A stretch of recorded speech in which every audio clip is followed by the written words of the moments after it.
I'd like to get started because the Board of Selectmen have a meeting at 8 o'clock, so hopefully we can wrap up by 8. And we'll start with the building department, and I see our esteemed colleagues are with us tonight. This is tab 1270. Terry's going to cover 1, 2, 3 departments. Just any highlights, Terry? It looks like a pretty, it's an actual reduction, so overall, anything you want to mention of its significance? Well, the significant purchase of the new town Jeep this year, by the way, it's remarkable the differences that 13 years makes in a vehicle. We probably shouldn't wait that long next time, but we reduced that line item because, in all due respect, things will be under warranty, and we still need to fund it because it covers the oil and gas. But where we can make a reduction, we thought it would be respectful to do so. All other non-personnel line items are at level even funding. I think the revenue projection bears some discussion. We are on track. You can see our projected 2014 at 106, 500. The actual number that we've achieved in the first 6 months on the fiscal year, July 1 to January, is 72,558, and so I'm confident that we can keep our end of the revenue up for you. Would you see a significant reduction for next year? I'm concerned. Every year we talk about the doctrine of impossibility, where it's very difficult for me to predict the construction climate in 18 months in Woodbridge, and if I could do that accurately for you, I think I could probably get a better job. But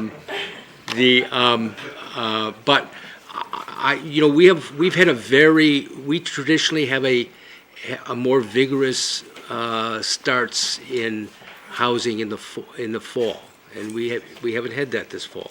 We have about 3 houses under various stages of construction at present, but it's not 10 as we saw some years ago, and pretty consistently for a few years. So we are concerned about promising you revenue that we can't deliver upon. So we have now an inventory of land that for some years ago we didn't ever have. There are subdivisions to be built upon should the marketplace choose to build, and so I think that the people don't build new houses if they aren't confident about their jobs. So Nothing wrong with conservative. All right, any questions of Terry on the building department? I have one question. Terry, what were you referring to about the inventory of land? Is that something new, or? No, but we approved some years ago. We approved a subdivision off of Peck Hill that has not yet been built upon. We haven't seen the first house. There's some years where it's been difficult to find a lot to build on, and that can't be said today. There is adequate land should somebody wish to build.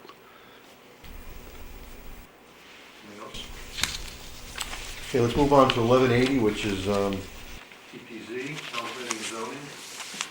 the only item to comment there is the town plan, which we have to pay for, to Malone and McBroom. Will that be the end of it? That's the balance of it? That's the balance that gets you to the new town plan of conservation and development. Does that involve any presentations, do you know? Oh, sure. There's a whole planned process where they're talking about surveys, they're talking about charrettes, where one involves, the idea is to involve as many members of the community as you can and for a considerable time period, different subjects. So the outreach is built into that proposal. Terry, when is that due to the state, the plan? It's actually due by July of 2015, but they're planning on having it done somewhere earlier than May of next year. So we probably will go to public hearing. Right now, their schedule is such that we have to do a 65-day period before we can have a public hearing. They are looking to complete it by January of 2015, so that then we can schedule it for hearing and have it adopted well in advance of the deadline that we have. Thanks. Any other questions? Well, then there's the 20,000 for the planning consultant in addition to the. Right. Okay. There's an email here that explains that from Jeff. Right. We have an email here from Jeff Walker about that. Okay. Then the next tab is Zoning Board of Appeals, which is a flat budget. I don't think there's any questions on that. Is there?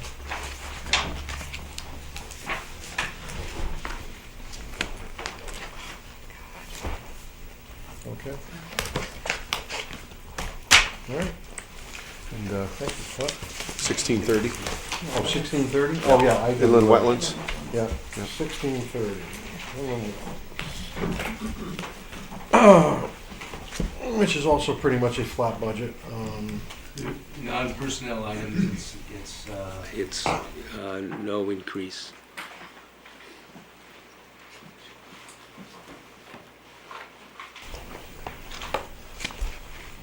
Any questions on that? Okay, thank you. Thank you.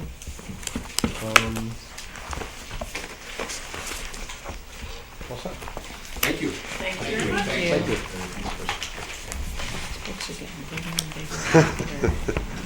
They are. 6:30, where you have the Board of Ed, you want a few more minutes? Because we could do a couple other things, up to you. You want to get started? Sure. Okay.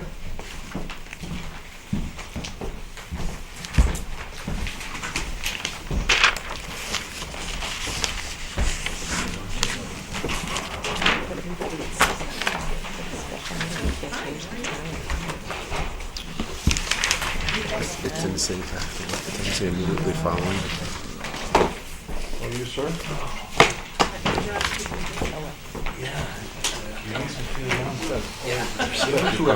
Probably 7:30. Thank you. Yeah. Thank you. Thank you.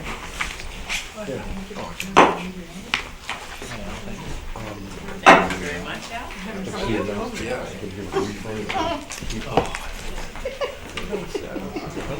Keep the money. You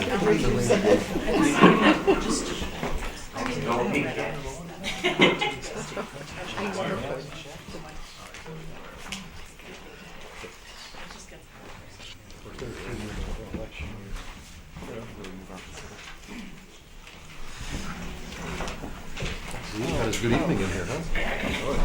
The whole narrative. Look at this, he's wiring himself up like an athlete.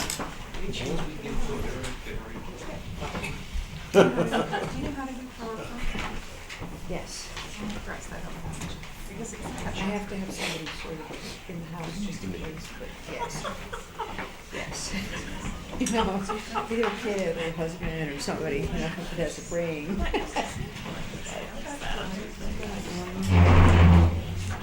Before Dr. Stella starts, I just have just a couple words to say. The first is I just want to say thank you to the Board of Selectmen and the Board of Finance. I know the Beecher budget is one of many, many budgets you're reviewing, so thank you for your service to the town.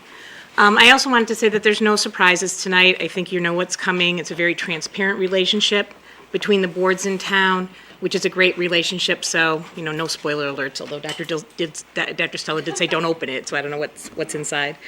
I also wanted to emphasize that during the entire budget development process, the staff, the administration, the board, Al, Dr. Stella, all work very hard to maintain a balance between the needs of the children and the needs of the taxpayers. And we do think that the proposed budget is respectful of the taxpayers, but at the same time promotes the mission of our school, which is to prepare our children to be caring, responsible, contributing members of a very changing society, a very diverse, a very global society. So thank you for your time, and the experts will take over. Thank you. Thank you, Margaret. Can you see? I was just warming up in the bullpen there. So, thank you. Okay. Good evening, members of the Board of Selectmen, Board of Finance, members of the audience. Thank you, Beach Road School staff, for being here with us. And good evening, citizens of Woodbridge. We're here to talk about our budget for proposed budget for 2014-15. The theme of our presentation is preparing our children for the new reality. And that new reality has a future that's not a fixed point. It's a confusing future. We're in a world where there's a great deal of momentum and a great deal of change, and I just want to give you some examples of that you're all aware of. Facebook. 10 years ago, there was no social media. Today, this sounds like a large number, there are over 1 billion subscribers to Facebook alone. Smartphones. 7 years ago, there were no iPhones or smartphones. Today, there are smartphones that have the same capability as supercomputers a generation ago. iPads. 4 years ago, there were no iPads. Today, thanks to your support and generosity, you can tour classes from kindergarten to 6th grade at Beecher Road School and see children doing amazing things that they couldn't do without the iPad. Moore's Law, which states that there's a relentless doubling of technology every 2 years. And other mind-boggling changes. There are cars that drive and park themselves. I want to get one of those. And there are robots that make cognitive decisions, taking away potential jobs from humans. The message is clear, and it's the theme of our presentation, that we're preparing children for their future, which will be very, very different from our past. Now, Dr. Prince, who's one of those very smart people who work with think tanks and is a futurist and looks down the pike to see what the trends are, where we seem to be heading, not looking down 50 years or 25, looking down 4 or 5 years, 10 years. And she says that a school is an ecosystem that consists of many adults with different roles, but all interconnected. And they're all working for a common cause, and that's helping children, but every child shape themselves for the future. And what I say is that there are many futures at Beecher Road School as there are children. And our job as being part of that ecosystem is to help shape those futures for each individual child with their individual strengths and with their individual talents and needs as well.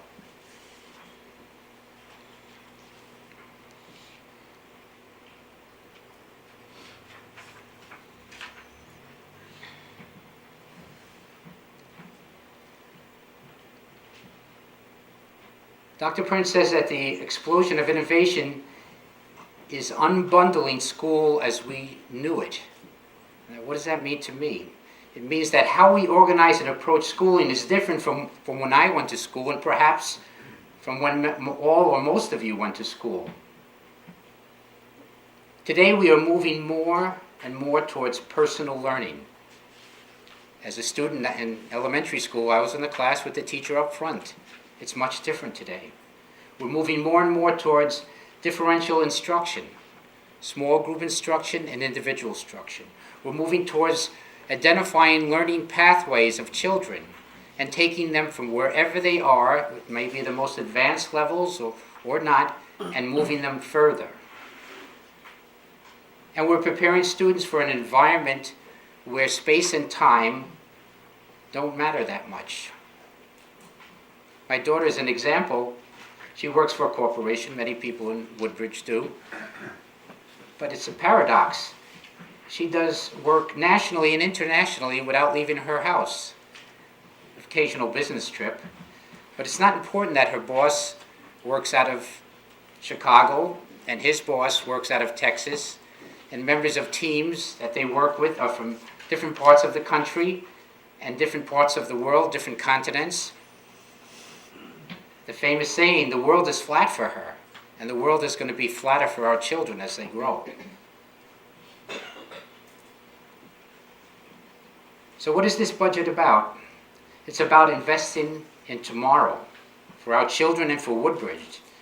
And it's about preparing our children for a new reality.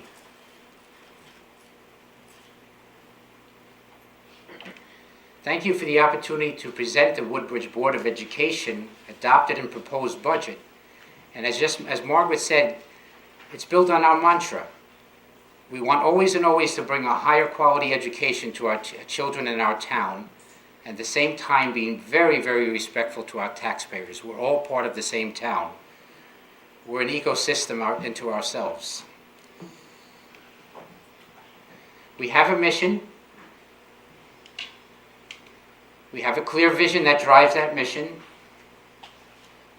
We've demonstrated tenacity and teamwork on every levels, with all the constituents at the school community level, and as Margaret said, between town and school district. The synergy has produced a lot of good results. We need the resources, the human and physical resources, to keep that up. And we take this opportunity to join with Margaret to thank you and the citizens of Woodbridge for your past support. How do we construct our budget? We use the zero-based budget approach as close as possible to that.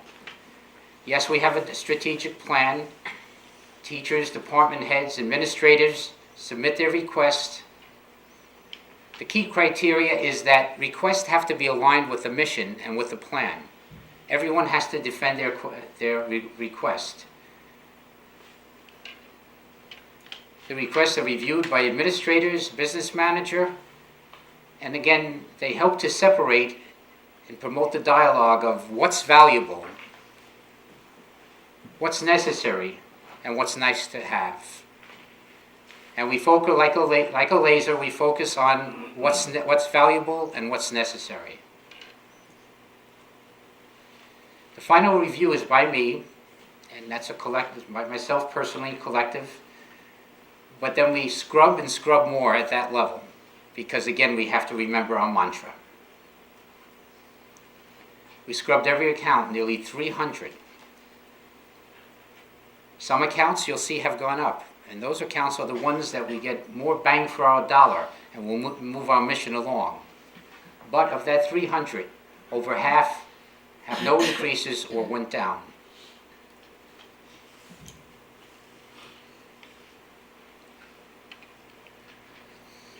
Were there any surprises? Well, not as many as Dorothy had when she landed in the land of Oz. But here are a few examples of the surprises. Increase in enrollment. Were we surprised when those kindergarten children kept coming and coming and coming? We said we could do it. We managed. We'll team up, and they kept coming. We'll team. Twins, 10 sets of twins in addition. Thank you, town. Thank you, Board of Education, for supporting a good move, and that was to bring on another teacher. I'll talk more about enrollment. Increased medical costs. It was a surprise this year because they've skyrocketed. Same on the town side. Some surprises are nice to hear. Lower special ed cost at this time. Special ed is always a moving target, and we always come to you if there are unexpected increases or decreases. At this time, we project a decrease. And a big surprise are several major legislative mandates that have had a tremendous impact or have the potential for impact on our schools as well as our budgets.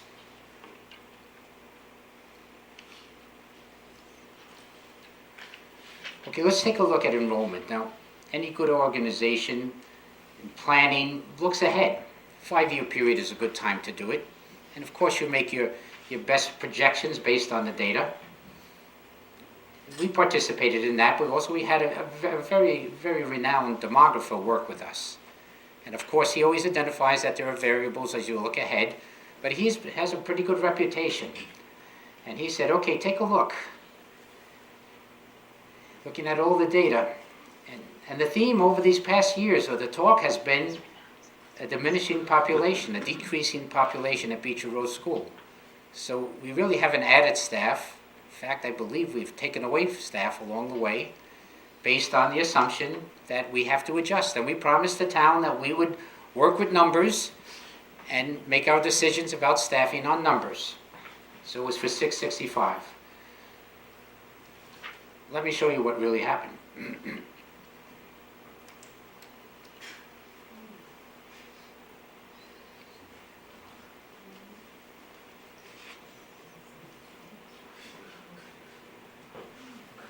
There's a difference of 124. Not all at once, but added each year. The demographer said, when I said, let's take a look back, Peter, at the last 5 years, the projection, he said, there's something, what's going on in Woodbridge? There's something that's happening there. And it's unlike what's happening in the neighboring towns and in Connecticut. So what went wrong with the projection, or why was it off? There's a wild card. And that wild card, you can imagine, is real estate.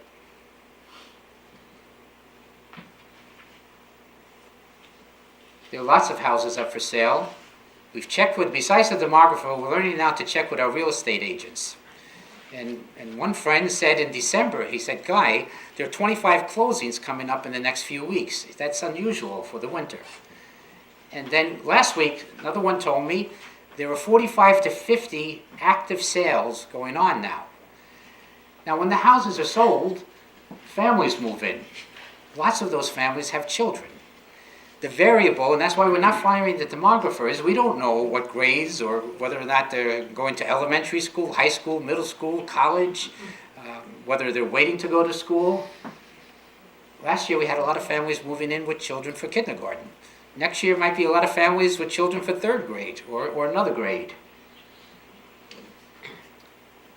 Another surprise was health insurance. Let's take a look at how costs behave over, say, 5-year period with health insurance. I think that'll give us an indicator for the future.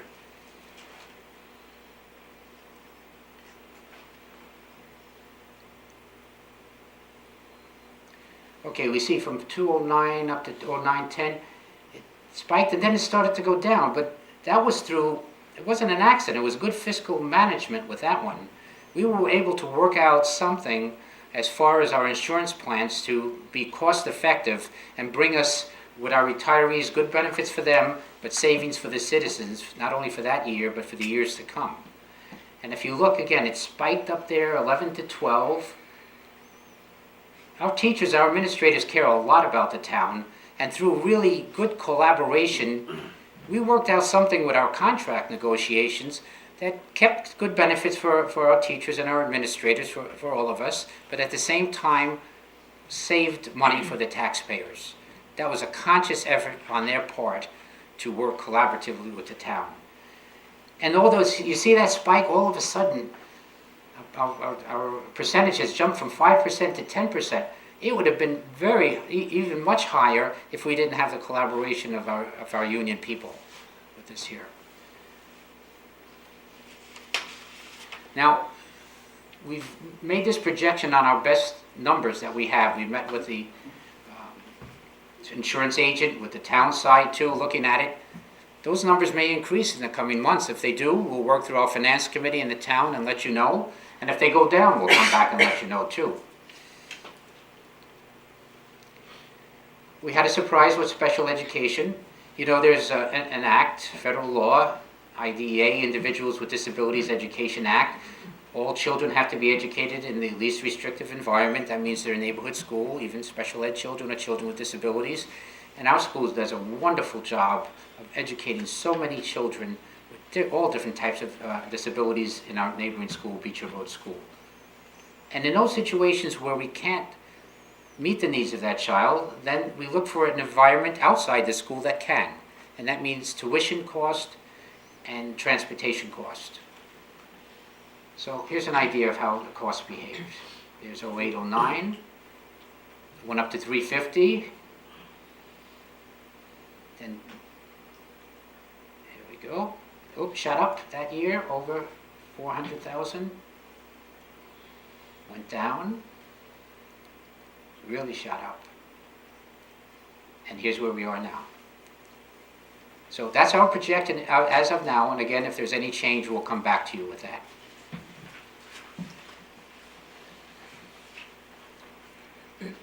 The legal counsel for CABE, which is the Connecticut Association of School Boards, said that she has never seen so many task force and committees in the legislature preparing different types of acts that affect the schools. And so Washington and Hartford have been very, very busy with mandates for the schools. Some supported, but many unfunded, at least at this time. You're familiar with some of the names. Common Core, I mean, the intention is good to try to produce a more rigorous type of curriculum, raise the bar, make us internationally competitive, college ready, and so on. But with it comes new curriculum, because we have to take the Common Core strands and spend lots of time creating, we're not complaining about it, but these are just the facts of creating a curriculum that fits our district. There's new educational materials that have to be purchased in mathematics and language arts, and now the new science standards. There's extensive retraining and training and professional development that has to take place. And there are situations of mandated positions. With that comes a new assessment design. CMTs are no longer in existence, except for the science on the 5th and 8th grade level. Right now, there's something called SBAC, Smarter Balanced Assessment Consortium. And what that is an online computer adaptive type of assessment that adapts to the learning pathway of every child. So if a child is brilliant and very advanced, well, with this approach, we want to measure growth from wherever that child is. Okay, it still has to be worked out. I'm sure there'll be some glitches with it. Thank you, town, again, the school board. We're better positioned than many places because you have supported technology. Many districts are scrambling because of this here. But still, there are added expenses. We may need additional wiring. We may need different kinds of connection points for our computers and things like that. There's new software, there's assessment material, and there's the time with staff, training for the staff, and also how we reallocate our time at school. There's a lot of news releases on this here. It's still in motion, but there are new evaluation plans for teachers and for administrators. I can't tell you the amount of training that are involved in trying to understand the plan and implement the plan. And we have very smart people at our school and school district. So there are resources, there are software things that have to be bought, there's training that has to be paid for, and there's lots of investment of time.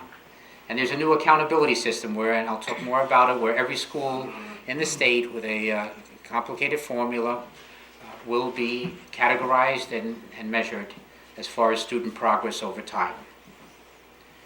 The challenge is that all these initiatives and more are happening at the same time. And some have come rather suddenly or faster than we thought.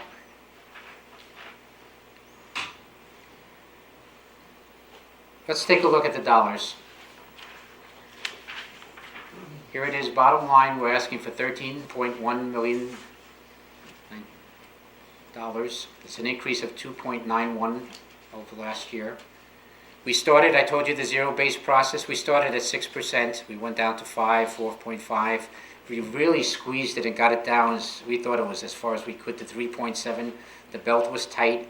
We went to our finance committee, which is a very, very good committee, our board finance committee, and we have a liaison from the Board of Selectmen and Finance on it. That's a great help. We all looked at it, studied it.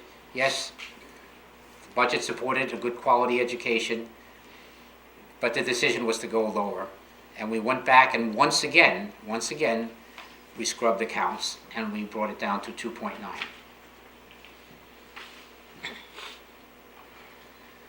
Here's personnel constitutes a great part of the budget, so let me give you a summary. Let's look at people here. Let's start with classroom teachers.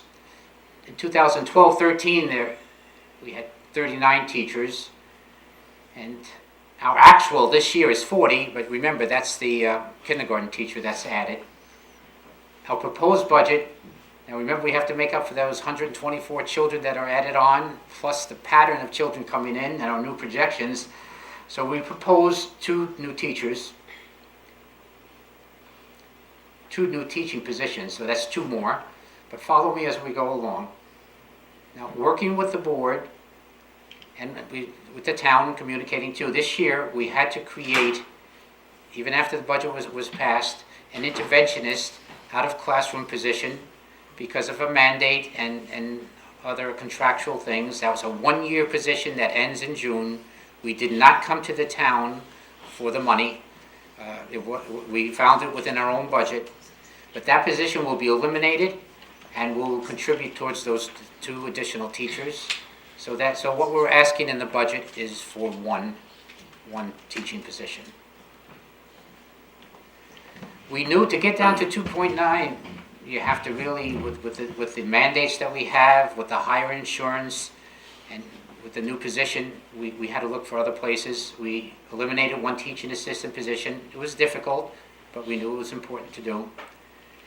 And we added a low-cost budget item, but something very important, a 3-hour-a-day cafeteria aide. Our numbers are very high in the lunchroom, and we need more active supervision there. So that's a summary, an executive summary, you might say. And to give you an idea, as far as class size projections, now these could change. Why? Because you could have additional students. You could have 8 children moving in on the 5th grade level. That might require an adjustment, or more children moving on the 2nd. But at this point, this is what we're looking at. We looked at kindergarten very carefully, and the temptation was to go with the 6 again, but we owed it to the town to really dig deep. We looked at the birth rates. We talked to real estate people. There's a wild card out there, but our best judgment at this point is that we can go with 5 classes. If that changes, we'll look for indicators. Then we'll have to rearrange our grades somehow. So the 6 to 5. So we're taking that teacher, that position, and we're adding it to the 1st grade because our kindergarten classes are going up. And in primary, it's important to keep class size small. We're trying to comply with the school board guidelines for class size, which are 10 years old and have 19, not as a desirable for primary, but as where possible, as the top.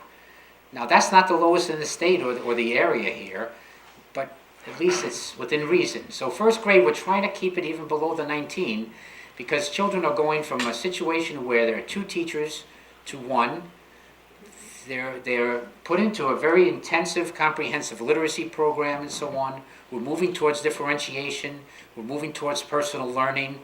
So that's what's necessary. The same argument applies for our 2nd grade and our 3rd grade. And what this does, we're trying to be proactive. It also gives us a little wiggle room that if you do have 8 children who move in the 1st grade, we have some place to put them. We don't have to panic and come running back to you with that. So it gives us some thinking time too and some room to be flexible. Remember, we're a large elementary school, but at the same time a small school. So numbers can influence us very, very easily.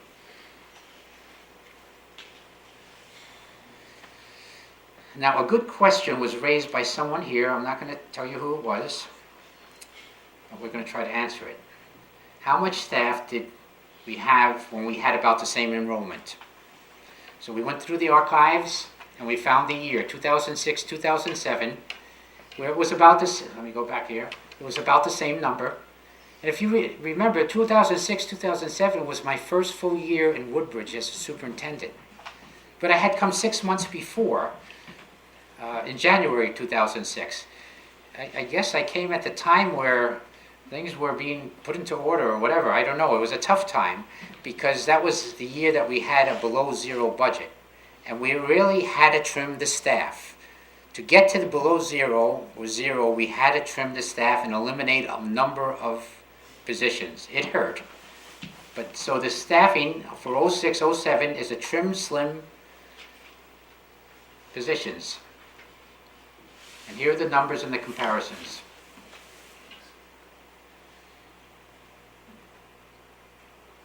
And the totals work out to approximately 5 less.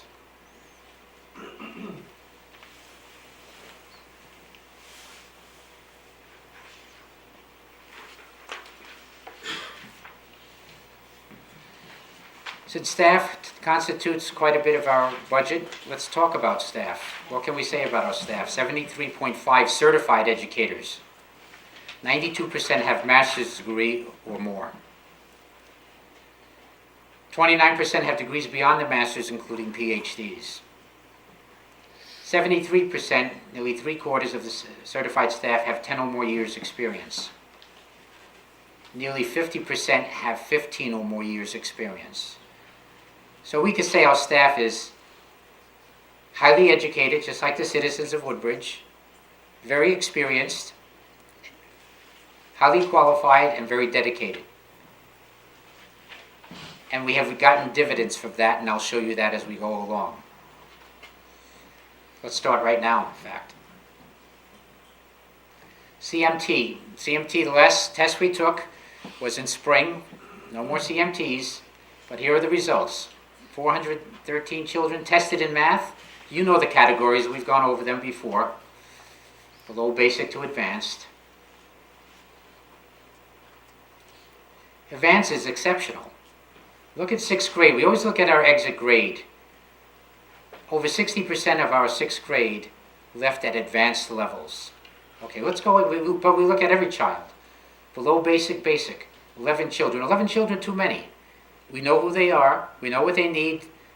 We have the support services. We know when they came to Beecher Road School, and we know where they have to go. And what we want to do is what you see in 6th grade. No one leaving below grade level, to the extent possible. Proficient, that's about on grade level, 40. Goal, which is very good, and advanced, 379. Now let's not forget this, though they snuck in the 2 arrows on the left, on my left. There are about approximately 168 school districts in Connecticut. The districts are divided into DERGs, district reference groups, by socioeconomic formula. We're DERG B, with approximately 22 of the highest performing districts in the state. 6th grade math, we were number 1 in the DERG. 5th grade math was a photo finish, but we were number 2. That's something to celebrate. In math, as a school, 36% of our children are at the goal level, 53 at advanced, 89 at or above goal in math. And that's done, we have wonderful, smart children. It's done with our hard-working, dedicated staff. You couldn't have those results without the teachers in the classroom. Of course, with support from home and our administrators too. Reading, an area that's of concern because the literacy bar has been raised every single year. So where do we stand with that?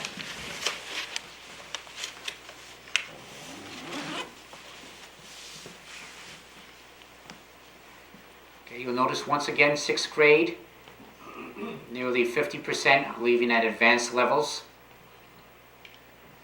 23 below basic. We have children of all different abilities at our school.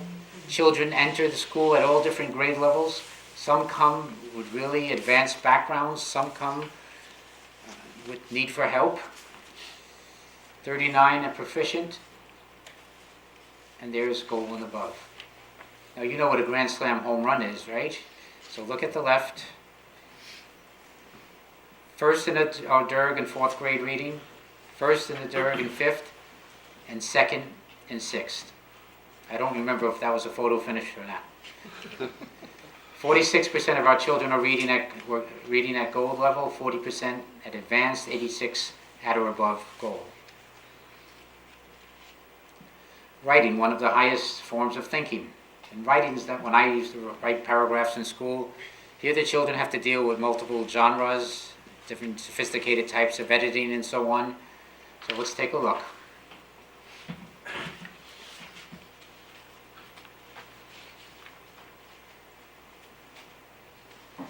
Sixth grade again, let's take a peek. Close to 60% at advanced levels. Fourth grade, close to 60%. I have to, in fairness, I have to mention too, every cohort of students is different too. So we take students from where they are and bring them along their pathway. 27 too many, and usually they're concentrated in the developmental years, like the third grade. 33 at proficient, and there's our numbers at gold and advanced.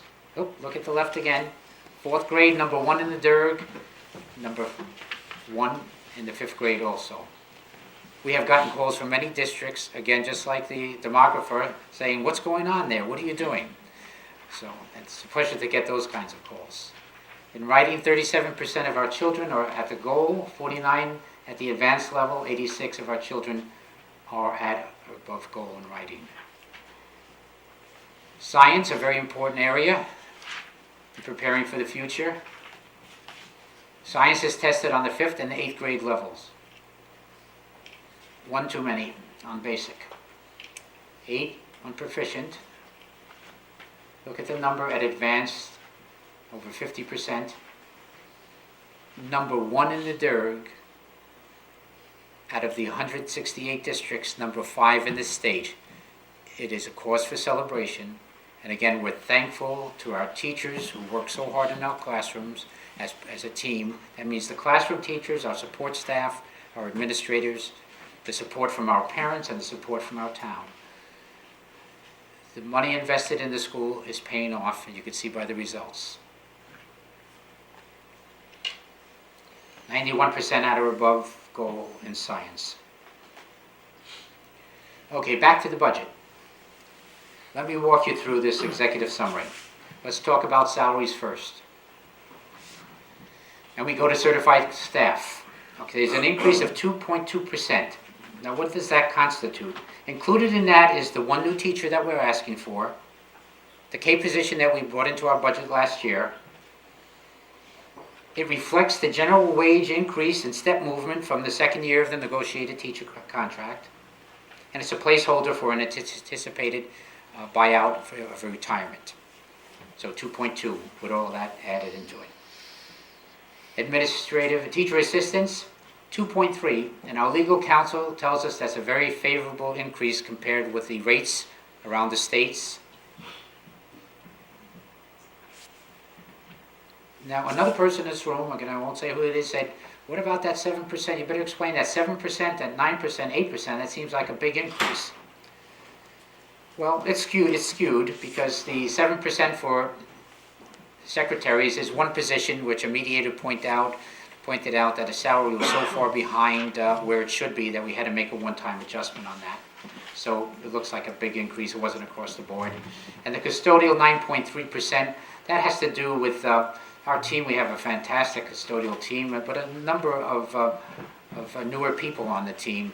And they start off at lower wages than the more experienced ones, and there's a bump in their salary on the 2nd and 3rd year after we see the good work from them, and so that's the one-time adjustment that had to be made. And the 8.7, and the other 8.7 includes the 3-hour-a-day cafeteria position that we've added. So salaries altogether constituted 2.9% increase.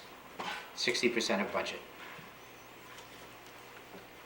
Benefits, well, our medical insurance increases includes an estimated increase of 10%, which is partially offset by what I said before, by higher premium cost shares being paid by employees, and that would not have happened without the cooperation of the unions. Heating, thank you, town, for getting gas heating to our building.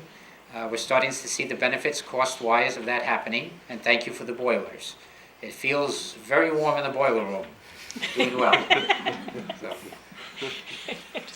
out of district tuition has gone down, as I said.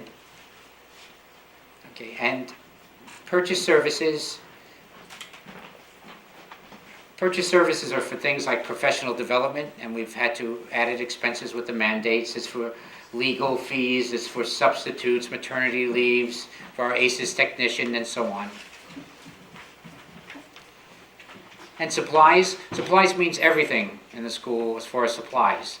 Instructional supplies for our students, and we've needed additional ones for in the areas of mathematics and language arts and science for the Common Core coming in, as well as library books, office supplies, custodial supplies for the bathrooms, for cleaning, all kinds of supplies.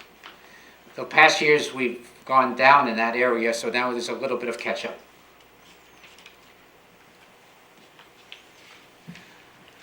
I'd like to remind everyone too that the school district receives money from the town, but also generates funds for the town. For example, there's the educational cost-sharing funds that we project will be about $727,000 that go directly to the town. And there's special education excess costs. What that means is that any child that we outplace, there's tuition and transportation costs. When that cost reaches 4.5% of the per pupil expenditure of the district determined by the state, any amount over that, the state will give a percentage of it back to the town, back to the district, but this goes right to the town. And then there are other grants, federal grants that go through the state. These are very targeted grants, like the IDA Special Ed. They're not meant to supplant, they're meant to supplement. They're very strict guidelines on how they're spent, and they're very carefully monitored and audited by the state. So that's a total of $320,000. Overall, there's over $1 million in money generated by the school district, and over $760,000 that goes straight to the town.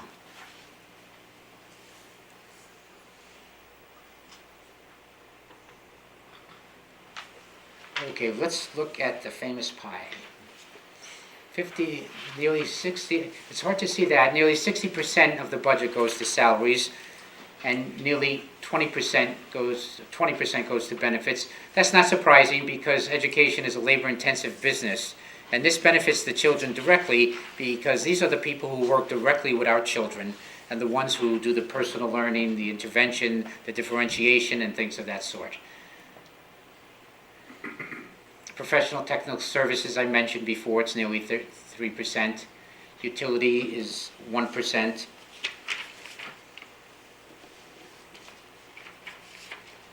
Then we have heating, and thank goodness that is going down. And it's actually under 1% right now, which is very, very good. And then we have property services or purchase services. No, property services. We have to take care of our 43 acres and our grounds and our school maintenance and repairs and improving and painting and replacing tiles and things of that sort. And transportation is nearly 5%. That's mandated. We transport a lot of children. That includes special ed children. That includes the bus for Ezra, and that also includes we pay for the diesel fuel. Tuition is slightly under 2%.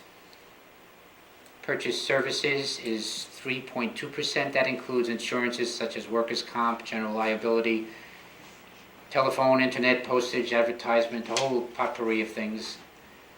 Supplies is under 3%. Furniture and equipment, we had to tighten up somewhere, so that's 0.3%. You have different types of fees and dues, and we pay for the Ezra nurse, and that's 0.5%. The dues and fees include membership in CABE and CAPS, the superintendent's organization, and also membership in the Tri-State Consortium, which is an organization of the highest performing districts in the metropolitan area.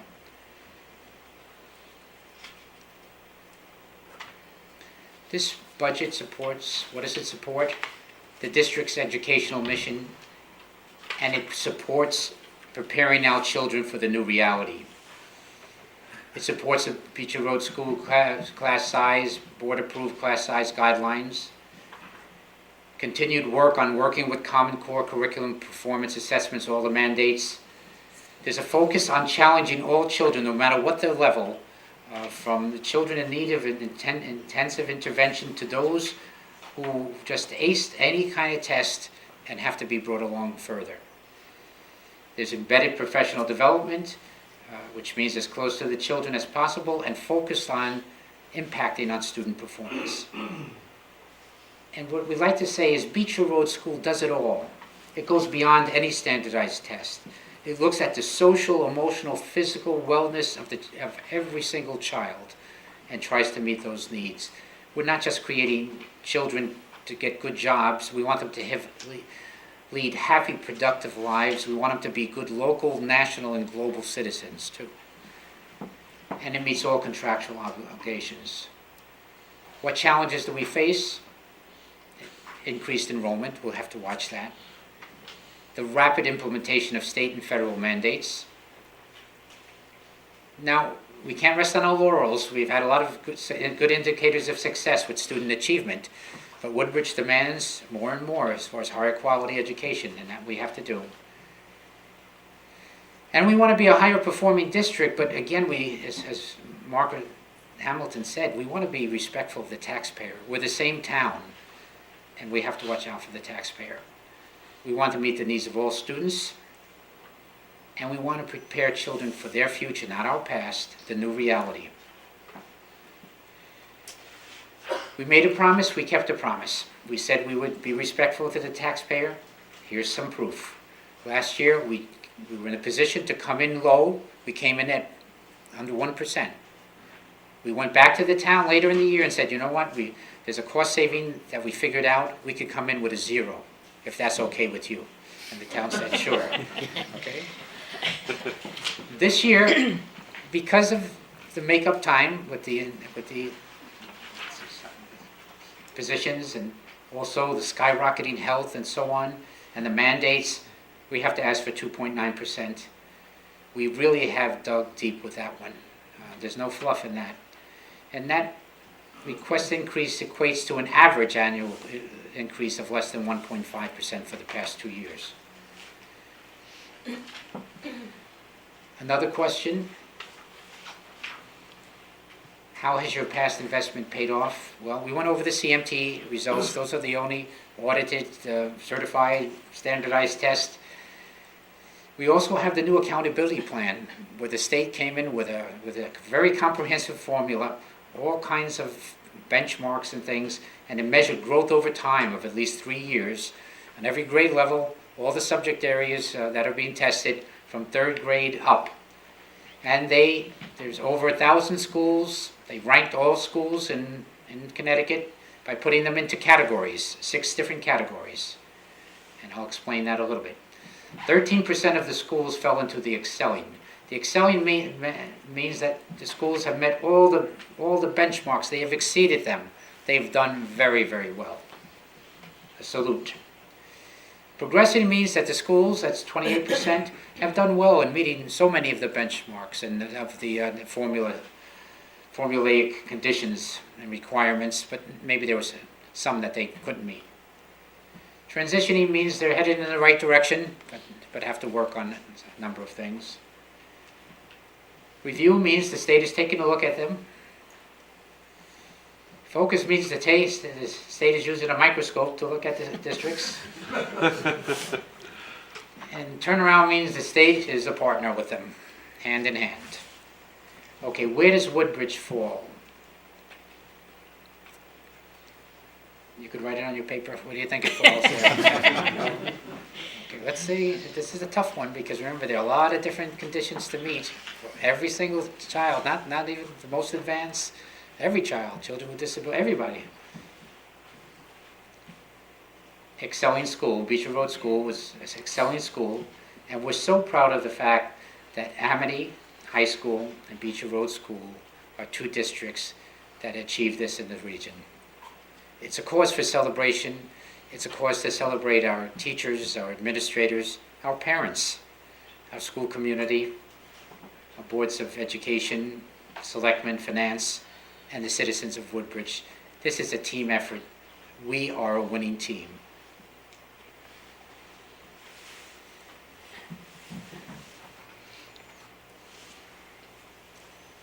the challenge of the new reality, I'd like to end my presentation with a quote that ties in with that theme of that we have to work hard to prepare our children for the new reality that they're facing today and will face even more tomorrow.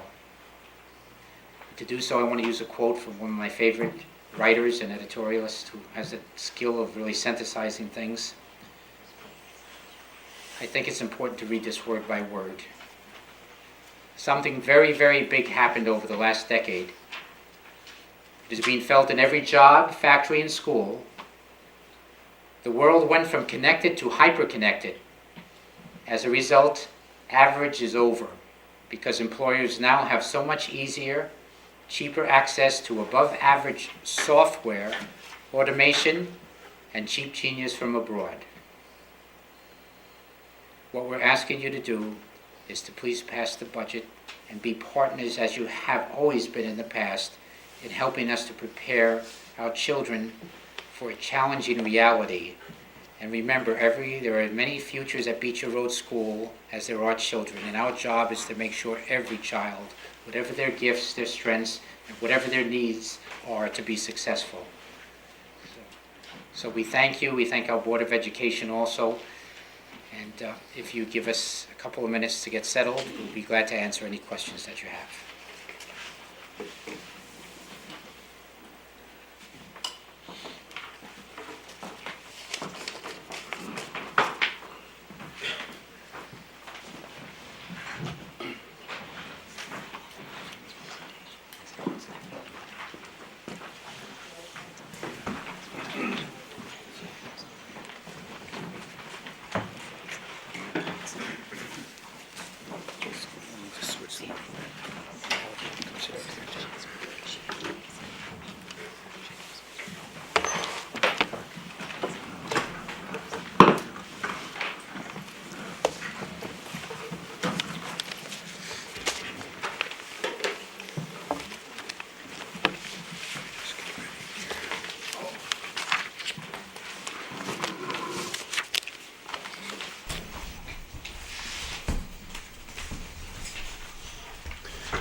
All set?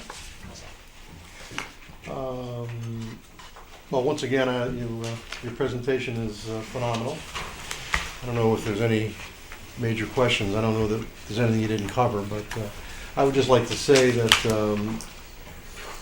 the longest-serving person here, I guess, by a big margin.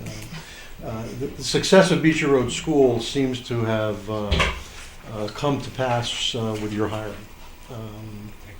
We, again, having dealt with, I don't know how many superintendents over the years, we've had some tough times, and since you've been on board 8 years, 9 years, whatever, the relationship between these boards and the Board of Education and the superintendent and Al has never been better and continues to progress. So I think the town owes you a debt of delivering on your promise. When you came here, you promised that you would get things in order, and you certainly have.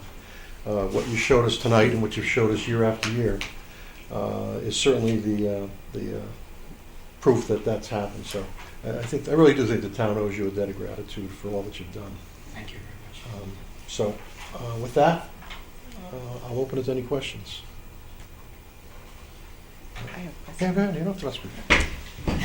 Thank you for the presentation. It I think almost leaves us speechless because you've covered so much and it's so impressive. And I want to echo what Matt said. Thank you to you, Dr. Stella, and the board, and Al, and all of the faculty. It's really certainly makes us proud to be here in Woodbridge. I had a question about what you mean by zero-based budgeting. When you say it's zero-based, how do you approach it? We have a strategic plan, we have our goals, and so on. So the principals and the administrators start with the teachers, the teacher teams, and so on, and ask them to come up with what do you see as your needs for getting the job done. You know, you're in the trenches, you're working with the children. What do you need to get the job done? Some things are standard, and we know we have to replace these, this or that, and so on, and sometimes there are other ideas. But usually there are a lot of ideas that come from the teachers, from the different departments, from the administrators too. So when you get all those requests, and it's a question of, our administrators work so hard, our principal and our assistant principal and our special ed director and Al is a business manager, and they put their heads together too, and they dialogue with teacher leaders, and it's a question of deciding what's the most important, what's going to move us along, what's the things we could leave on the side. You can't have everything. And so then it goes up to different levels, and it comes up to the district office. Then I sit down with the administrator or the department head, and with Al Poolo, who was a wonderful business manager, and we sit down together and say, okay, and we really do look at what's going to move our mission ahead. What's the quality? We can't sacrifice anything that's valuable. At the same time, we have to say we have an obligation to the town. And we get a good sense of that because we have liaisons meeting with the Board of Education, with our different committees. We meet with the first selectmen, at least once a month. So we get a good sense of what's on all sides there. And then we try to come in with that balance. And, as I said, even though we had this zero-based approach, and we thought we really brought it down to 3.7. Then the other one was sitting with our board members too, who give we have very, very gifted board members too, bring a lot of background in the area of economics, or they're just intelligent people. And sitting with them and our liaisons, then we take another look at it. So it goes through a lot of different layers. And when it finally comes out, what we could say, it's transparent. We have really tried our best to deliver on the mantra, higher quality, and the best that we could do for the town, and then we put it in your hands. So, okay.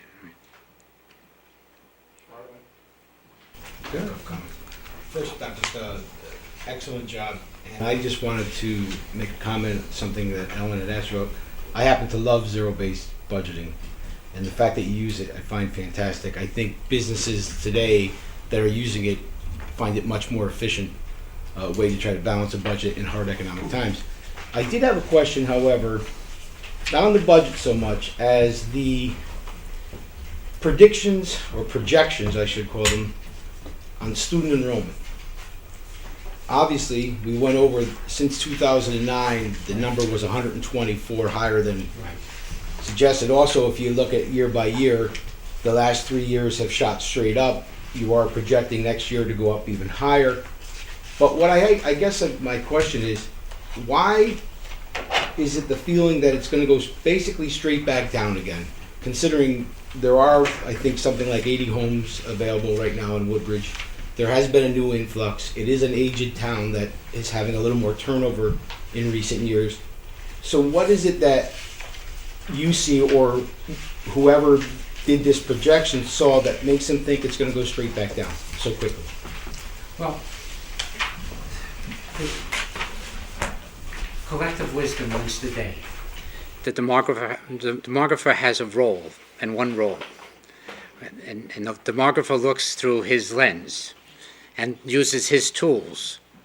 In my position, I have to go around the circle 360 degrees. So we let everyone contribute. We let the demographer contribute. We let the real estate agent contribute. We let anyone who has an idea or can add something. The demographer usually looks, and I'm simplifying this here, he looks at birth rates. He looks at static things. Birth rates are easy, so if nobody moved in, this is what would happen. Okay. Then he'll look at he'll have formulas as far as patterns of people moving in. Okay, based on the past years, this is the pattern that you have moving in. Then he'll look at other towns around too, and a lot of towns, the population is going down. The trend is down as far as enrollment goes. So, and what he'll say in the beginning, though, is that it's not an absolute science, that there are variables. People are coming to Woodbridge. One big thing is for the school. Woodbridge is a lovely town. All the other things are important. But I try to interview as many parents as I can who come in, and it's not a surprise. They're coming for the schools. So that's a big variable. So it does help me to get a sense, especially for the next year, Now, I always, in the back of my mind, I say to myself, you try to look at the 5 years, and if everything remained the same or the same number of people moving in and out, okay, this might be it here. But I'm wise enough to know that that's not an absolute, and that we have to prepare for more children. So that if next year we saw an increase even higher, that's another signal. We're walking around the circle. At the same time, we have due diligence. We owe that to the town. And we say, was that a temporary thing? Is something happening that it's going back and so on? So we planned for the 5 years, but I know it's not an absolute. But there was a strong feeling 5 years ago and before that the school population would go down and that there wouldn't be that many people moving into town. But we see, taking a close look, that that's not the case. And you're right, Anthony, there are houses up for sale, and we're going to keep a very close watch on this here. Well, I think you're right that many people move to this town for the education, and that's a direct result of your fine efforts. But with so many people may be able to afford an area like Woodbridge that once maybe could not, due to the fact that the economy is down and home prices. I'm just wondering why they see that going down when I would look at it and through my small lens and say I see it continuing to go up. So next year, the demographer's doing it 1 year at a time, but also doing a 5-year plan. So next year he projects another additional 20 students enrollment, and then. Yes. And I said, be careful with that kindergarten there. Take a good look. He said that's a phenomenon. It's a phenomenon that happened. So 50 additional students. Then he predicted I this think year, it was close to it. let's see, 25, about 37 additional students. That's why his new best friends are the real estate Yeah. agents. Keep those friends. We all had our eyes open on that. But what a town this is. The town supported. We had to do the right thing. And yeah. You know, when you talk about demographers, we've dealt with them for years, and I could tell you a story of Dr. Stella's predecessor, who was one of the superintendents I did not get along with. Had a demographic report which indicated we were going to have more than 1,200 students, and he pushed the Board of Education at that time to, I see Lynn back there, I know she'll remember this, to build another school. We needed a second elementary school that was going to go up where the baseball field is in there, and they actually applied for state aid for this school, and luckily our first selectman at the time, Roger Harrison, put his foot down and said, I don't buy this, and a bunch of us got together and squashed that, or we would have had a second school. So you got to be careful with demographers. It is an imperfect science, and I agree with Tony. I think part of what's driving this is Woodbridge houses are more affordable now than they've been in a long time. I mean, I said this before, but I know of a house a friend of mine owned. His mother-in-law lived there, and they just recently sold it. And there was one 90-year-old woman living there, and they sold it to a family from West Haven with 3 kids. So it went from 0 to 3, but the house was only like $259,000, and you got 3 bedrooms. So I don't know how much of that they can get into their reports. So I think the reality is housing is affordable, and hopefully not too many out-of-towners see that report, because if they see that, they're going to be flocking into town. So. And as we all know, Amity affords another excellent educational system. So it's a great town if you have kids. It really is. So that's what's going to make the numbers go up. But be wary of demographers. They have their own way of doing things, and they have to rely on a certain formula. But they've been wrong quite a bit. So I think that we owe the growth of the school to Dr. Stella and all of his staff, the dedicated teachers and administrators. The board is also phenomenal, and this is the best board I've seen in many years. And it's that combination together that really makes the school district what it is. And you're right, people move here for the education system. That's why we moved here 22 years ago. We're still here. Our kids are long gone. But it's a wonderful place to be. And it's a school that really brings new people into the town. So you deserve an award, Dr. Stella. You're the best superintendent I've seen in 22 years.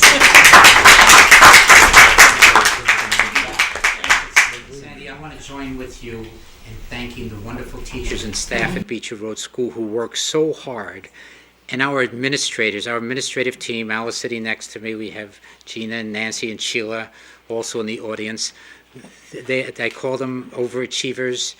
I call them, their work ethic is unbelievable. They care so much about the job and they work so well together. All the teachers that are with us too, and the parents and the community, our school board, I agree with you. Margaret Hamilton, our chair. And let me give an applause to you guys too for the time you put in, and the Board of Finance and the Board of Selectmen. I told you we're a winning team. So. Isn't it nice to come to a meeting and present a budget and then get accolades? It's the new reality. It's amazing to me that, I mean, there's so many familiar faces from 22 years ago when my kids first started in the Isn't school. that something? And that is the dedication really of the teachers. Absolutely. And Dedication. it's wonderful to see that. And many of you are still in the audience, so.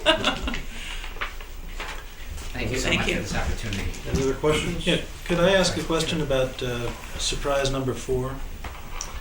I know you know, Dr. Stella, that as of just this week, there is some suggestion now of a delayed implementation of Common Core standards and the SEED. I hadn't seen that acronym before, but how do you handicap the, should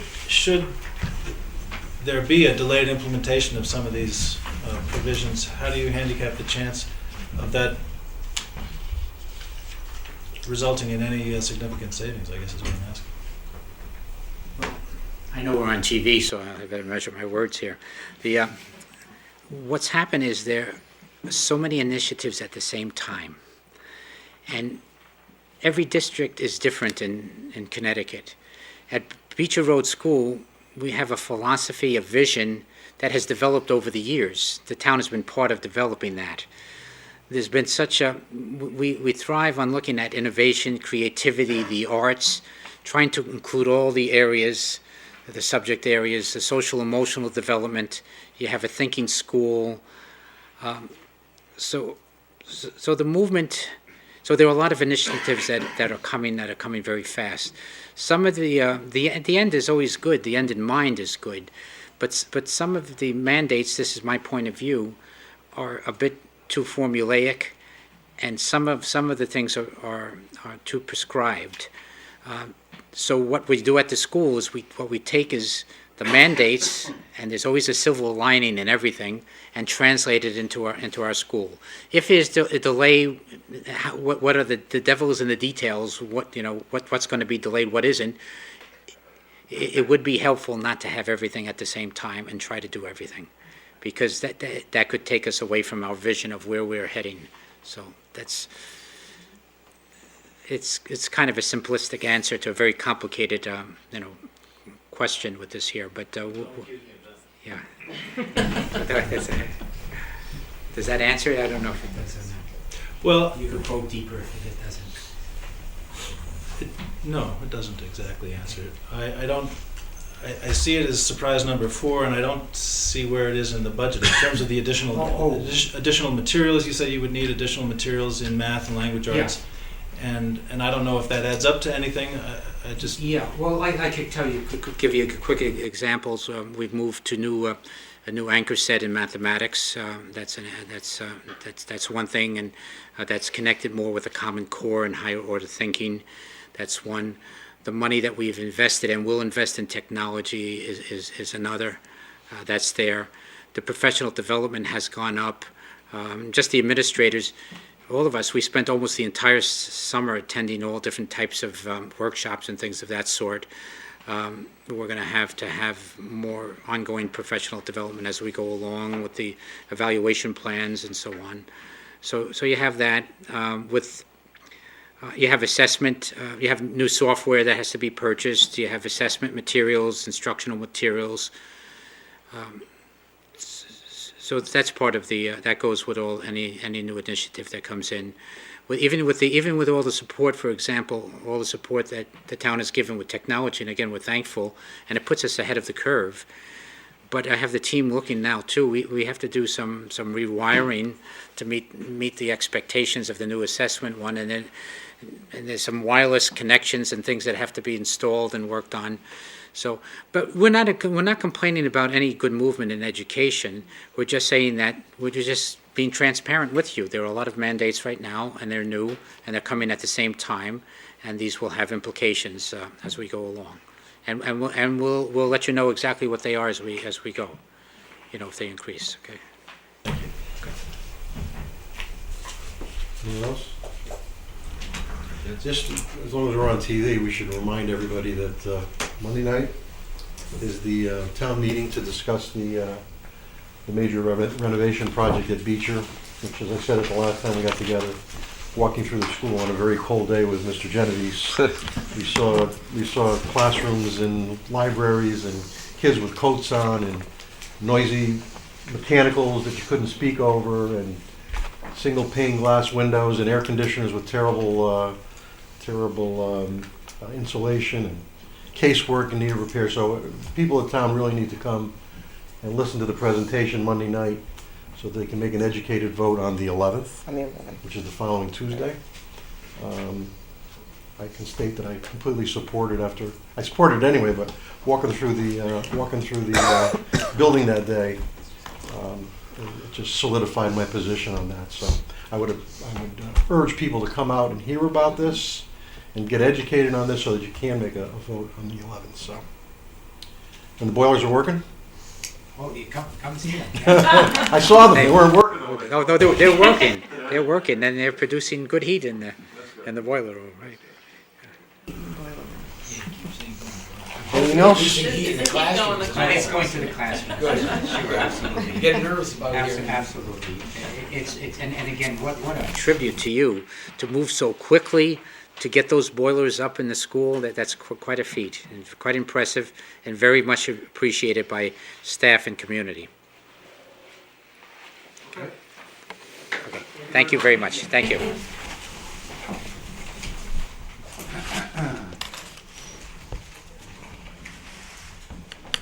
All righty, why don't we talk about benefits? I don't know what we're going to talk about. Of course, this could change, right, Tony? It's 1710, which is towards the back. I'll certainly walk through the accounts for you. Yeah. Some of the changes. Why don't we give them a few minutes to leave? Does a great job, doesn't it? You had to be here years ago. Oh my God. You had no faith in anything they were giving you, I'd be always fire commissioner. You came on board, and, finally we had somebody that trusted us, so that we could trust them. Always this adversarial relationship.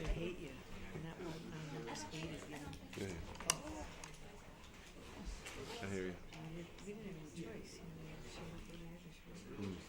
Congratulations to Pat. I don't know how I found that out. My wife heard it somewhere. Yeah, maybe Michael knows. Okay, Tony, 1710, employee benefits. Okay. Just a note about employee benefits, that these accounts, I calculate all these accounts out based on the requests that come in to from the various departments. So, for instance, FICA and Medicare are based on the requests for overtime and positions. So, for instance, in the police department, the request for the additional position and the extra overtime are calculated in the FICA, Medicare, and retirement accounts, which is one of the drivers as to why they're higher than the 2 to 2.5% of roughly where the salaries are. So that will change depending on what is chosen as far as when we get to the final budget. Correct, so, right. Okay, good to know. And the police and the both police and the town, general town retirement accounts were based off of the State of Connecticut Municipal Employees Retirement Fund. So we get a match on that, and then we use that match to figure out what their contribution would be. It's a percentage of payroll. And so I used an estimate there based on where I think it'll be and where they're saying it probably is, which if you look at the attached document, it's 11.98% for the town, 16.96% for police. Police is generally higher because they tend to retire earlier and tend to have higher pay upon retirement than the general town employees, which is typically why it's a higher percentage. On health insurance, we use the same increase, which is 10%, and but you'll see that the increase in the accounts is not 10%, and that's due to a few factors. And also keep in mind the extra position is in that police account also. But there are some changes in coverage types, which were to our benefit, which is helpful here. So if somebody goes from family to, when somebody retires as a family and we hire someone as a single, we benefit from that change. Also, there are increased premium shares here, which also is favorable.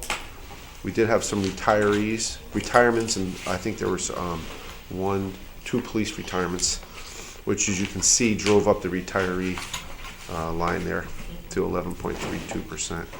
So that's sort of where we are. It's early in the process there, so we're working diligently to get improved numbers there, and we will go out to bid and go through the process of selecting our health care provider. So we stay tuned on that figure. That may change as we go forward.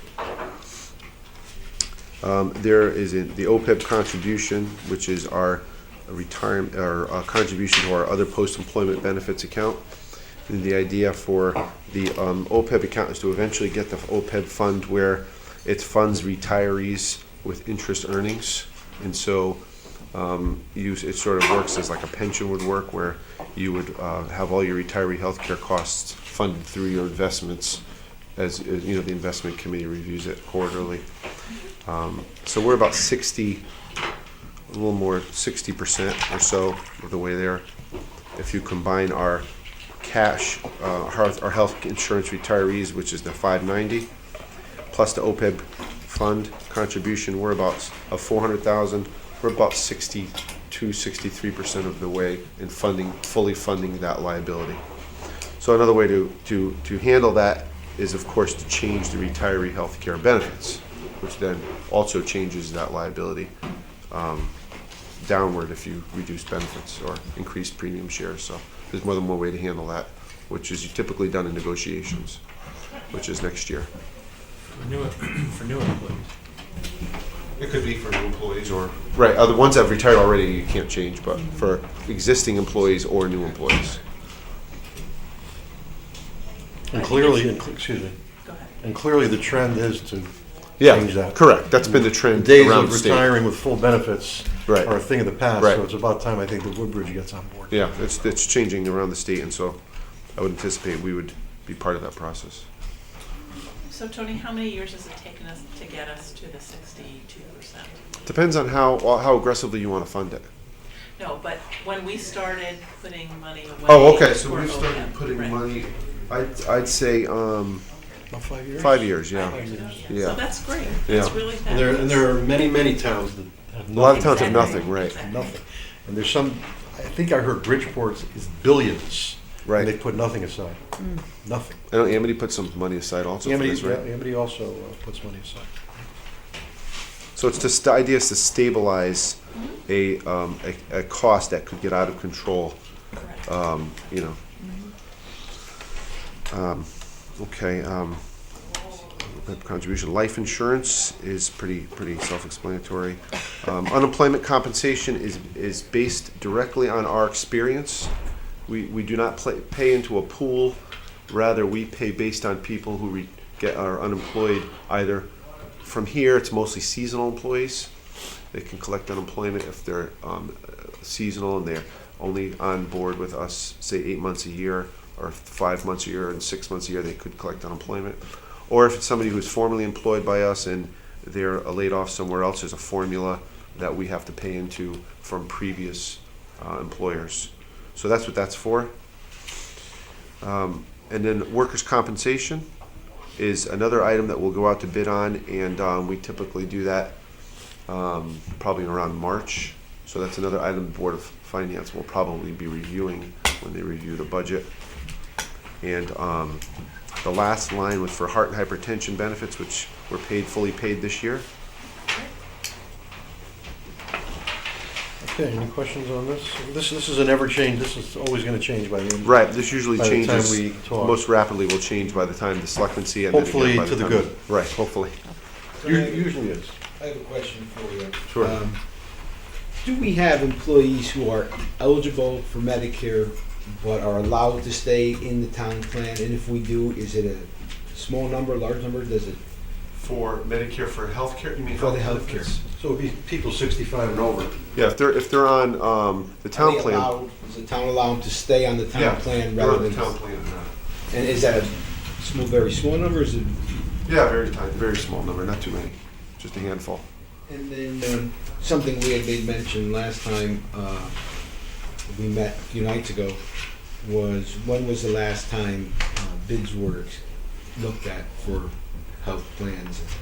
So the idea on that is to, if we're gonna go out to bid, the time we would do that would be sort of closer to the summer after this cycle. Has it been a couple years, 5 years? Yeah, it's been several years, yeah. It's been quite a while, so we'll probably do that after this cycle so that we can get through the bidding process.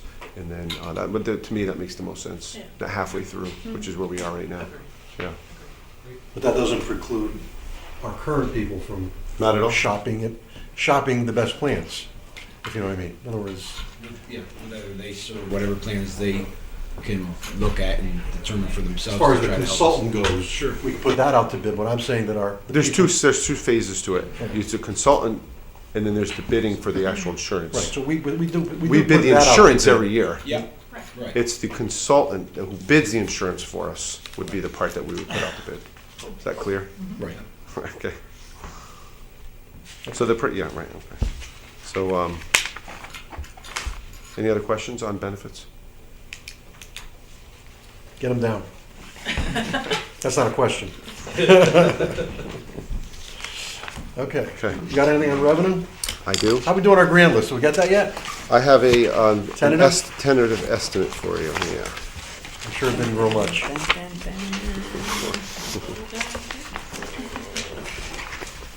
Here you go. Thank you.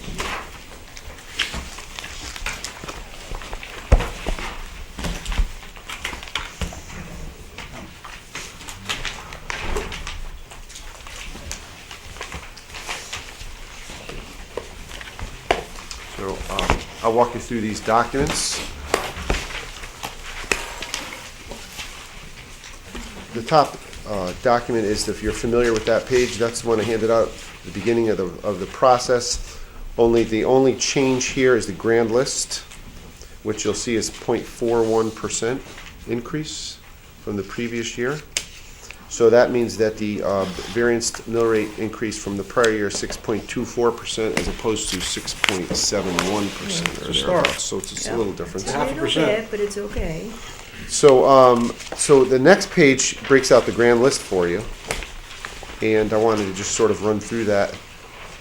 Betsy this is a little on the conservative side, although pretty close, because Betsy is still reviewing and coming up with the final figure, so she'll have that for me tomorrow before the close of business. But you'll see the real estate is up just slightly, a few $1 million, and that's 0.12%. Personal property is down. A large reason for that is the power lines that came through several years ago. While they were a big increase at that time, they're reduced over, I think, 30 years. So there's a somewhat significant depreciation charge for that. So that's definitely part of that decline. Motor vehicles and therefore the supplement, typically they're very close to each other, are up just under 3%. We have to estimate the supplement because we won't get that until later in the year, but they're usually pretty close. And then what we have is the other two are reserves. One is for uncollected taxes, and that's based on our tax collection rate and where we think we're going to need for people who don't pay. So we have to spread that amongst the other taxpayers so that you can cover that cost. And that actually goes down, which means that's favorable because our tax collection rate went up. So usually we use sort of a rolling average of where our tax collection rate is and where we think we're going to be. I talk with Pat on we go over that, and so that was good news there. That helps. And the other change is the elderly tax program, which were some changes made last year to allow for some control of how much we have to collect for that program. So we were able to reduce that a little to reflect where we think the actual will be on that, which is a little under $200,000. It's been pretty stable over the past few years, hasn't really increased much. So the result is 0.41%. Well, it's a start to getting it down, huh? Yep. And then the next page are revenues. And this is sort of also early in the process. The first are prior tax, property tax revenues, delinquent interest, and lien fees are from the tax office. And those are somewhat stable figures. The intergovernmental, of course, depends heavily on what the state will do. And so these are all I did so far going forward, or put what last year's budget items were. And if you remember, the town road aid is actually at 240 this year as opposed to 122, although I'm not sure that'll carry through to next year. Town road aid is in intergovernmental about 2/3 of the way down the list, you'll see. Town road aid. This includes the education cost sharing grant, the excess cost grant, both of which Dr. Stella mentioned. There's state tax grants for elderly and veterans that we receive, and of course the pilot grants, which have been cut recently in the past few years, rather significantly. There's school construction reimbursement, which is under the old formula, which was prior to the late 90s, and so that actually diminishes, and I think that disappears in the next few years. But we used to get reimbursed as the debt service was paid, as opposed to now you get paid as a progress payment. But if the way it used to work was that we would borrow the full amount, the state would borrow the grant amount, and the interest was paid twice by the town and by the state. So now we borrow the difference between the grant and the construction total, and we get paid progress payments as the construction commences. So this is essentially interest from the prior Beecher project, which is paid off in a few years. And we're also not sure about that video competition grant. I think Pua mentioned last time that might not be available either. So some of these will be maybe some increases, some decreases. And department charges are actually what the departments themselves have put in for their requested amounts. So some of them are similar to the prior year. Some of them are different. You'll see for instance, building permit fees were decreased, as Terry mentioned earlier. That's something that you would have to consider when putting a budget together.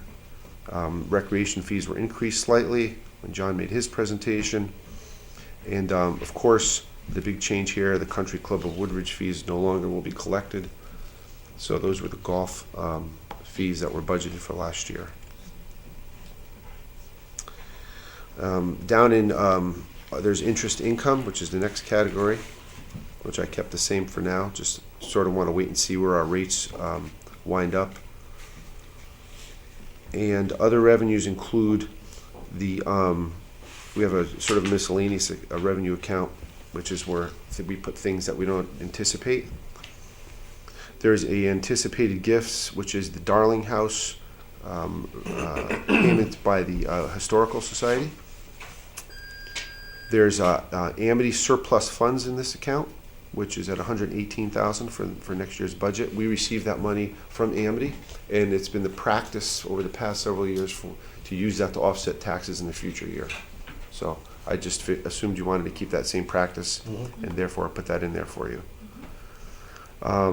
There's a telecommunications property tax, which was last year was supposed to get cut, but actually wound up staying in the budget, so I put it back in this year, as we're going to be receiving that. We received it this year. And that's basically, we get property tax payments from AT&T and the telecommunications firms through a grant formula. And finally, the fund balance appropriation, and that's what you would use to regulate the fund balance, whether you think it's too high or too low, and this is the amount you use to sort of control that amount. and currently it's, I believe it was a little over 10%, which is where we like to be. We're 10% or higher. It's your reserve for unanticipated charges or costs that come up, and so that's what that's for. You know, you regulate that based on where you think you want the fund balance to be. And then finally, we collect charges and fees on private duty, which is we collect an admin fee and a car fee if somebody uses a car, and so that's the funds that we anticipate coming in for that. So as the police, you know, the payroll part is a 1-to-1. We charge payroll, and the police, you know, earn the payroll from the vendor. So we pass it through. We charge the vendor, and the vendor pays us, and we pay the police. So it's no cost to the town. That's for private duty jobs on the streets. It doesn't include town jobs. So why is the estimate such a big jump from previous? So last year we had a lot of tree work that we didn't anticipate, and there was some storm cleanup work and a few other things that had come through the town, and so there was additional private duty than we had budgeted. So there were two options: is to record it in this year, or to use it as a budget item for next year.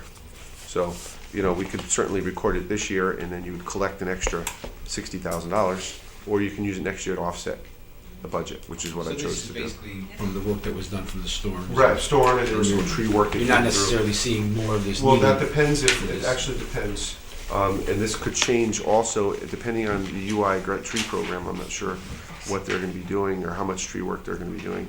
On that, you probably heard something about that in the paper. And But they're going to be they're- proactive about it.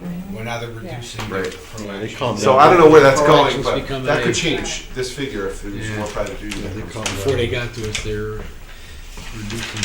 We need a wedding or something. Didn't we have a wedding last Yeah, year? when you have private duty. More weddings. So these are the revenues. And aside, while we're on the UI tree work, UI will be at the Board of Selectmen meeting on February 12th to present the plan, and we'll have public comment for people to come and talk about that while it's on the table here.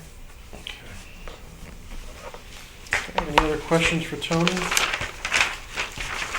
Okay, so now, Board of Selectmen are going to get together when to discuss the budget? Do you know offhand, Karen? February 25th. Okay, and then we're what, like March 5th, March 4th? And we're not meeting next Tuesday. No. Okay. I would just looking at this, I'm sure you all have come up with your own ideas. Yeah. So we go through.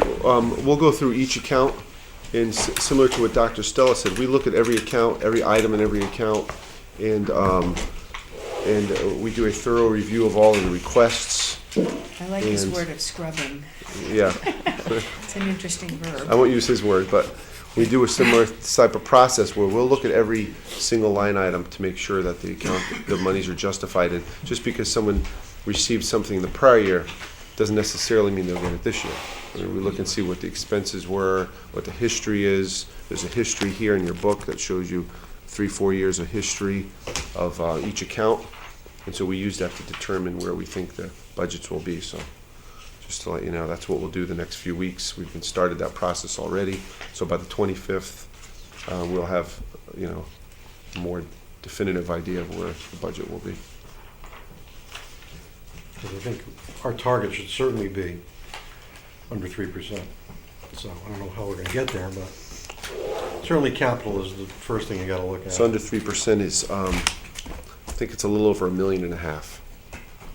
To cut. To cut, or to add to revenue, or to cut expense. Either is the same effect, but that's the figure. So I mean, you can see capital is from over the difference between last year and this year is 1.2. There's not a whole lot, I mean, in my opinion, the operating budgets, I think a number of us seem to agree on a couple of things. There's areas I think we can adjust operating budgets, but for the most part, I think they're fairly tight, so we got to start with capital and go from there. But at least we picked up 0.5% on the grant list. That's right. Hopefully you'll come up with some other stuff, you know, Some health ideas. insurance. Yeah, we have some ideas that will. Hopefully Yeah. revenues will come in a little better because That debt service. the state is awash in money now. Yeah. Yes. Debt service idea. Debt service, yeah, we talked some about debt service, also about OPEB. Maybe we can OPEB. shave OPEB a You little could. bit. 'Cause Yeah. we're way ahead of the game on OPEB. You could. Compared to most, so. Mhm. So there's areas, but I think our target should be At least this is my opinion. With considering the Amity increase, which we didn't have last year, and the Beecher increase, which we didn't have last year, if we could come in under 3%, I think that would be a good number. But we'll see. Maybe we'll come even better than that. Let's see. That's where the work starts. So I think we had a successful budget season. So thank you all, and we'll see you soon. Could I just, before we adjourn, I would like to acknowledge Karen's administrative efforts putting all of this together. Each year, my eyes pop at all the work that must go into this. She does. She's very efficient at it. And so a word of thanks, and to Tony too for riding herd over all of this, and for your continuing efforts as the process continues. Karen even recycled our books. As you can see, mine's ripped. So I'm going to bring it back. Well, Andy's got about 15 of them, right? I have some, I can really bring them back. I'm going to bring all mine back. We'll have them for next year. Well, that ought to shave a percentage. There you go. Right there. That's right. Your goal was to bring this down to 6%. My arms are starting to hurt. I don't think I've ever seen a notebook that big. Seriously. What I have the original that the department gave me, and then Adjourn? Yes, sir. You could get the healthcare bill in there. what I had to adjust. Adjourned.